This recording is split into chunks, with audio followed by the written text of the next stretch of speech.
이러므로 우리에게 구름같이 둘러싼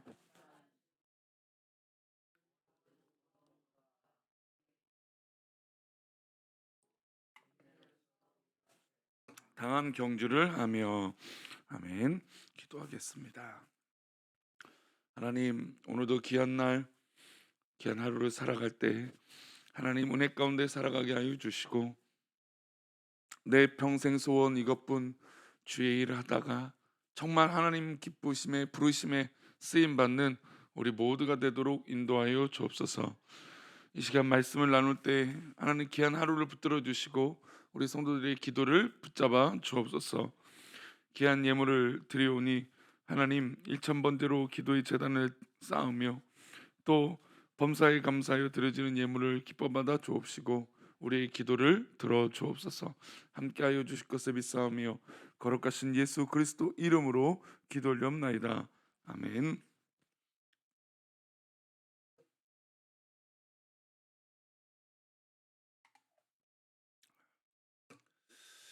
이번에 참 이태원에서 이 어려운 일이 발생하고 나서 매번 이런 큰 사건이 일어날 때마다 우리에게 주는 이 메시지가 하나 있습니다. 이 매뉴얼이라고 하는 것이죠. 어떤 일이 발생됐을 때 그 매뉴얼대로 얼마나 행동을 잘 하느냐. 특별히 공무원들은 그렇죠. 어떤 신고가 접수되면 그 신고에 맞게끔 어떤 이 초기 대응을 하고 또 어떤 이 준비를 과정을 거쳐서 어떻게 도와주고 또 어떻게 방향을 제시하고 이런 이 매뉴얼이 있다라는 것이죠. 이 매뉴얼이 뭐 어떤 완벽함이라고 말할 수는 없지만 매뉴얼대로 했느냐 안 했느냐는 사실 공무원에겐 굉장히 중요합니다. 공무원들에게 매뉴얼대로 하지 않았으면 어떻게 보면 이 자신의 직무를 다하지 않은 것이죠. 그래서 이 공무원들이 비판을 받고 또 때로는 파면을 당하는 이유는 다른 것이 아닙니다. 이 매뉴얼대로 또 이 지침대로 했느냐 안 했느냐라는 것이죠. 우리 신앙생활에도 이런 지침이 분명히 있습니다. 하나님과 관계를 맺고 또 교회 생활을 하고 또 좋은 영적인 매뉴얼이 우리 가운데 있다라는 것이죠. 이 매뉴얼대로 우리가 신앙생활을 하면 때로는 이것이 뭐 어떤 사람들의 평가와 어떤 사람들의 이유를 떠나서 하나님 보시기에 하나님께서 우리를 기뻐하여 주시고 또 우리는 바른 방향대로 걸어갈 수 있다라는 겁니다. 때로는 우리가 이것을 우리가 잘하고 있는가? 우리가 올바르게 하고 있는가? 라고 걱정할 때가 있어요. 그러나 매뉴얼이 있다면 그 매뉴얼대로 행하면 우리는 아무리 우리 생각이 불안전하고 또 불안하고 염려가 있어도 그것이 문제가 되지 않는 것입니다.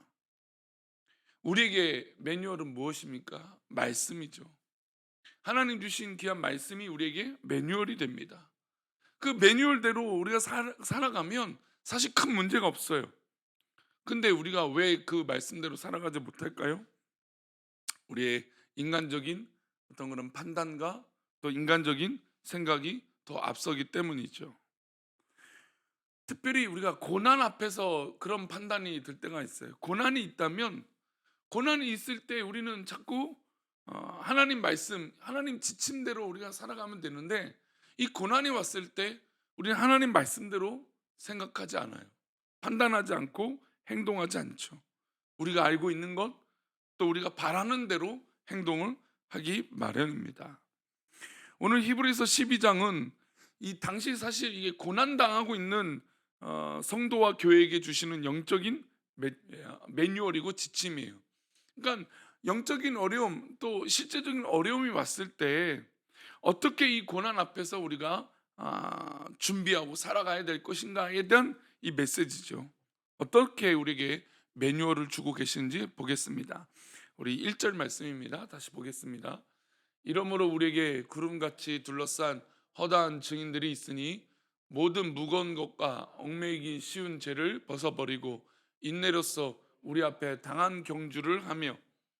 구름같이 둘러싼 허다한 증인들이 있습니다. 그 허다한 증인들은 어떤 사람들입니까? 바로 히브리서 11장에 있었던 그 믿음의 경주를 달려갔던 사람들입니다. 믿음의 조상들이죠. 그리고 그 고난과 그 어려운 가운데도 그 믿음을 지켰던 그 사람들, 우리가 잘 알고 있는 뭐 아브라함이든 에녹이든 그 위대한 믿음의 조상들이 있지만, 사실 무명에 가까운 엄청난 고난 가운데 그 믿음을 지켰던 믿음의 조상들이 있었습니다. 그러니까 지금 히브리서 12장은 고난당하고 있는 이 교인들과 성도들을 향한 말씀인데, 이 고난들이 엄청난 고난들을 이겼던 그 믿음의 조상들이 있었답니다. 그 믿음의 조상들이 어떻게 이겼는가? 모든 무거운 것과 얽매이기 쉬운 죄를 어떻게 했습니까? 벗어버렸다는 것이죠.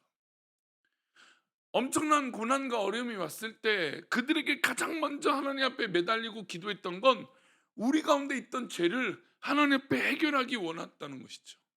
그러니까 즉, 이 고난과 어려움이 왔을 때 가장 먼저 자신을 돌아보고 하나님 앞에 나의 죄를 회개하는 것이었습니다. 그리고 더불어서 무엇을 합니까? 인내한다는 겁니다. 인내. 우리 앞에 이 경주가 있어요. 이게 경주라는 것은 열심히 달려가는 것이에요. 근데 달리기를 우리가 생각보다 너무 쉽게 생각해요. 그렇죠? 달리는 것이 생각보다 어렵습니다. 굉장히 오래 달려야 되고, 잘 달리기 위해서는 굉장히 많은 인내와 훈련이 필요해요. 지금 여기 계신 분들 보고 갑자기 100m 뛰라고 하면 아마 100m 뛰기도 전에 포기하거나 아마 숨이 엄청나게 찰 겁니다. 저도 그럴 거예요. 그러니까 평소에 달리기가 쉬운 것 같지만 막상 달리기를 하라고 한다면 굉장히 어려운 일이라는 것이죠. 그 어려운 일을 감당하기 위해서는 어떻게 됩니까? 선수들은 훈련이라고 하는 인내를 해야 돼요. 우리도 신앙생활 가운데 그 인내를 해야 돼요.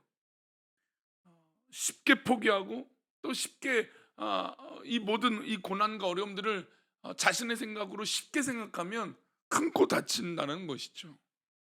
그러면 이런 이 어려움 가운데, 이 고난 가운데 우리는 어떤 방향을 가지고 가야 될까요? 우리의 2절 말씀은 우리의 방향성에 대해서 얘기하고 있어요. 우리 2절 말씀 보겠습니다.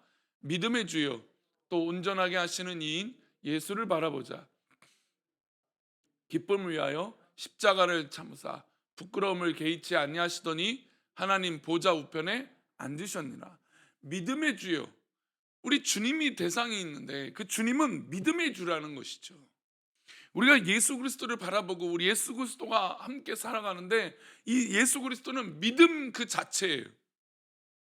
우리에게 믿음이 있다면 우리는 언제나 예수님을 바라보는 것이죠.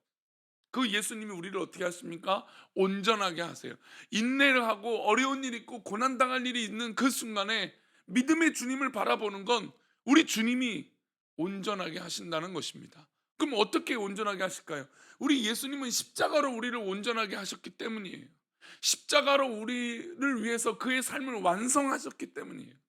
그러니 우리는 언제나 어려움과 고난과 어떤 판단한 어떤 그런 방향이 필요할 때 우리는 언제나 예수님을 바라보는 것입니다. 기쁨을 위하여 십자가를 참으셨어요. 우리가 온전해지고 우리가 그 고난을 이기기 위해서 그 십자가를 참으셨다는 겁니다.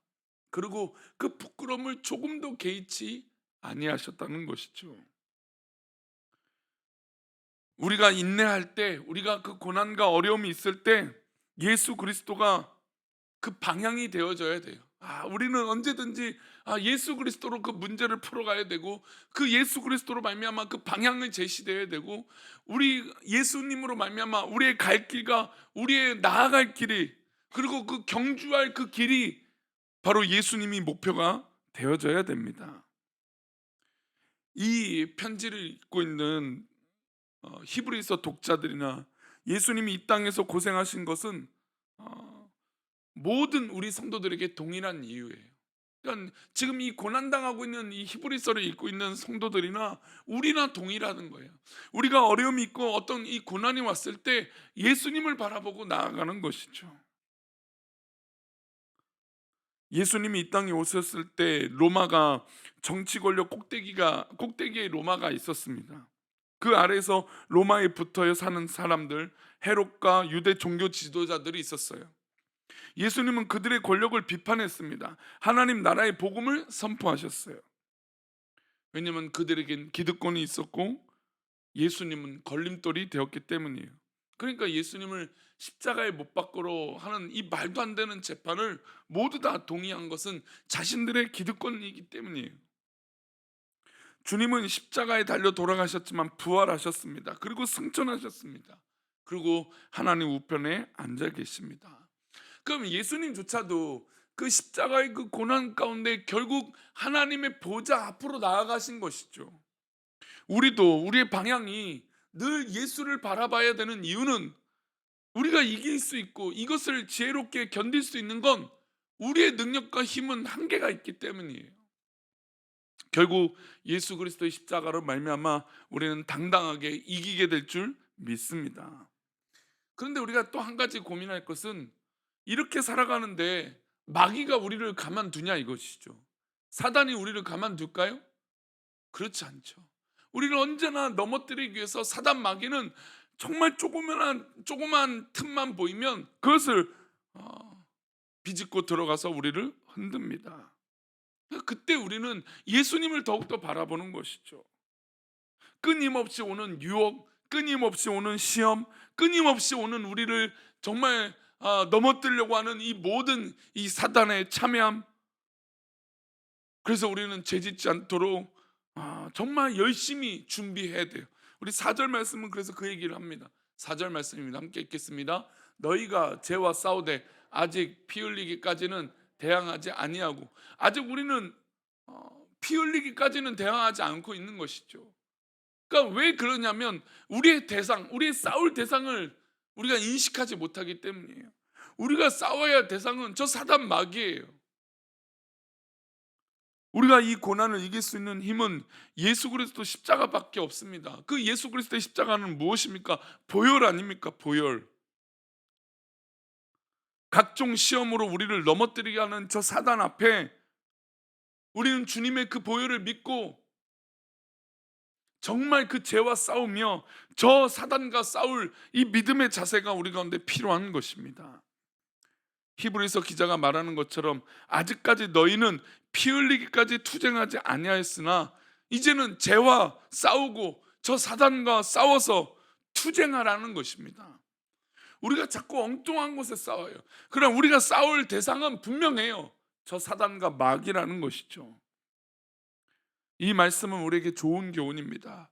우리가 죄와 싸운다고 하지만 마음을 다해서 죄와 싸우는 경우들이 없어요. 우리가 죄를 짓고 죄악이 문제라는 걸 알고 있어요. 그런데 우리 삶에 일어나는 이 죄의 문제에 대해서 힘써서 싸우지 않아요. 그냥 언젠간 해결되겠지, 언젠간 풀어나가지겠지, 언젠가는 뭔가 되겠지라고 하는 막연하게 자기 안도감에 빠져 있는다는 것이죠. 그러나 우리는 죄와 싸워야 돼요.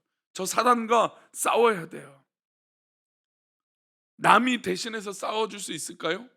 저 사단을요? 남이 대신해서 싸우는 것이 아니에요. 내가 싸워야 돼요. 내가 힘을 내야 돼요. 포기하지 말고 저 사단과 싸우면 결국 그 십자가를 이기신 우리 주님의 보혈이 우리를 이기게 하여 주실 줄 믿습니다. 이 영적 매뉴얼, 어려움이 왔을 때 이 경주 앞에 우리는 끝까지 인내하는 것이에요. 그리고 인내하고 어려운 그 순간에 누구를 바라봅니까? 그 십자가로 우리를 온전하게 하신 믿음의 주인님이신 예수님을 바라보는 것입니다. 그리고 주님을 바라봄으로 우리 가운데 산적해 있는 그 죄의 문제들, 그리고 그 사단이 우리를 넘어뜨리려고 하는 그 모든 문제들을 힘써서 싸워 이겨야 되는 것이죠. 이게 우리의 매뉴얼이에요. 현대 한국교회 성도들이 영적인 싸움을 하지 않고 그냥 이길 것이라고 기대하는 분들이 너무 많아요. 그냥 막연하게 이길 것이라고, 그냥 막연하게 넘어가게 될 것이라고. 근데 그 넘어가게 돼주는 것을 하나님과 주님이 아니라 물질과 나의 성공과 나의 어떤 이 가진 것이라고 생각하는 경우들이 너무나 많아졌다는 것이죠. 우리는 우리의 것으로 싸우는 것이 아니라 믿음의 주님으로 싸우는 것이에요. 저 십자가를 바라보고 싸우는 것입니다. 그러니 성도님들, 혹시나 우리가 신앙의 삶을 살다가 정말 피 흘리기까지 어려움이 오는 고통, 우리가 고난을 당하면 사실 그렇잖아요. 너무나 힘들어요. 너무나 괴로워요. 하지만 믿음의 주요 온전하게 하시는 예수님을 잊지 마십시오. 결국 우리를 믿음의 삶으로 온전하게 해주신 그 놀라운 은혜로, 십자가의 은혜로 우리를 붙들어 주실 줄 믿습니다. 이번 주가 이제 우리 이번 주가 추수감사절이죠. 우리가 어떻게 감사할 수 있을까요? 사실 우리의 그냥 삶으로, 우리의 상식으로는, 우리의 생각으로는 감사하기가 참으로 어려워요. 그렇죠? 그러나 우리가 감사할 수 있는 건 믿음의 주요 온전하게 하시는 예수님이 계시기 때문이에요. 그러니까 우리가 이렇게 피 터지게 싸우고, 영적인 싸움이요, 저 사단과 싸우다가 너무나 어렵고 괴로운 이 삶이 있어요. 그러나 결국 우리 주님께서 우리를 온전하게 해 주시고 이기게 해 주시니까 너무나 감사한 거예요. 그러니 이번 추수감사절 가운데 정말 우리 삶에 믿음의 주요 온전하게 하신 예수님이 어디 계신지 한번 찾아봅시다. 우리의 삶 가운데 우리 주님이 어떻게 우리를 사랑하고 계시는지 한번 느껴봅시다. 근데 한 가지 또 마무리하면서 말씀드리고 싶은 건, 우리는 언제나 또 망각을 해요. 엄청난 감사의 조건이 있고 감사할 일이 있는데 자꾸 까먹어요.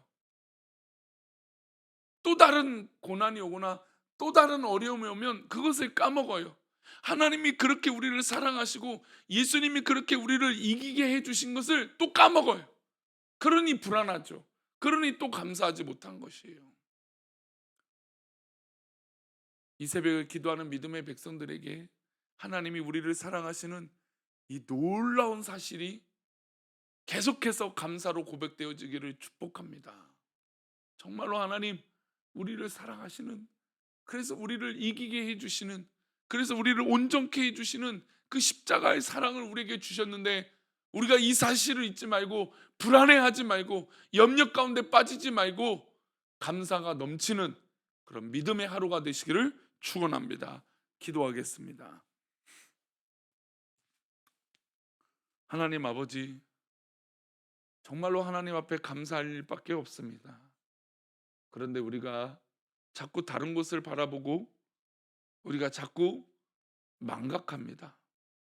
하나님, 우리가 우리 둘러싼 우리 주변에 있는 저 사단 마귀를 우리가 인식하게 하시고, 우리 삶에 우리를 넘어뜨리고 유혹하는 그 모든 마귀의 유혹 가운데 우리가 믿음으로 이길 수 있도록 복을 내려 주옵소서. 주님, 우리 믿음의 성도들이 믿음의 주님을 바라보게 하여 주옵소서. 사람을 바라보는 것이 아니라 믿음의 주님, 온전하게 하시는 이님 예수 그리스도를 바라보게 하여 주옵소서. 우리의 시선이 다른 곳에 있지 않게 하시고 오직 주님만 바라봄으로 우리 주변에 있는, 또 우리 상황 가운데 있는, 우리 배경 가운데 있는 모든 것들을 믿음으로 잘 이겨낼 수 있도록 은혜를 베풀어 주옵소서. 오늘도 귀한 새벽에 기도하는 믿음의 백성들에게 귀한 확신 가운데 주님을 바라봄으로 이기는 기도, 승리하는 기도, 감사하는 기도가 넘치게 하여 주옵소서. 우리를 지키시고 붙잡아 주실 것을 믿사오며 거룩하신 예수 그리스도 이름으로 기도 올리옵나이다. 아멘. 하늘에 계신 우리 아버지여, 이름이 거룩히 여김을 받으시오며 나라의 임하옵시며 뜻이 하늘에서 이룬 것 같이 땅에서도 이루어지이다. 오늘날 우리에게 일용할 양식을 주옵시고 우리가 우리에게 죄 지은 자를 사하여 준 것 같이 우리 죄를 사하여 주옵시고 우리를 시험에 들게 하지 마옵시고 다만 악에서 구하옵소서. 대개 나라와 권세와 영광이 아버지께 영원히 있사옵나이다. 아멘.